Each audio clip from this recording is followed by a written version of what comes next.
ప్రతి సంవత్సరము మేము ఒకసారి 2 సార్లు ఇంటికెళ్తామనమాట. ఎస్పెషల్లీ సమ్మర్ వచ్చిందంటే పిల్లలకి హాలిడేస్ ఉంటుంది కదా! ఆ టైంలో అయితే ఇంకా మా వారు కూడా సెలవు పెట్టుకుంటారు. మీ అందరికీ తెలిసిందే కదా! ఆపరేషన్ సింధూర్ వల్ల ఎవరైతే సెలవులకి ఇంటికెళ్ళాలో వారందరినీ కూడా వెనక్కి పిలుచుకున్నారు కదా! సో, ఈ టైంలో సెలవు దొరకడం అనేది చాలా కష్టంగా ఉందనమాట. సో, ఇంకా మా ఆయన అయితే నాకైతే సెలవు దొరకడం లేదు. కనీసం మీరన్నా వెళ్ళండి. పిల్లలు ఇంటి దగ్గరనే హ్యాపీగా ఉంటారు. ఇక్కడ ముందే ఎండలు ఎక్కువగా ఉన్నాయి కదా!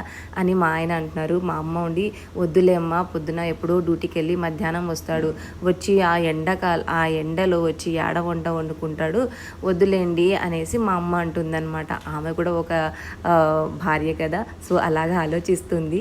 ఇంకా మా ఆయనేమో వెళ్ళండి అని మా ఆయన అంటున్నాడు. ఇంతవరకు అయితే ఇంకా మా ఆయనకేసి సెలవు గురించి ఏందైతే కన్ఫామ్ అయితే అవ్వలేదన్నమాట.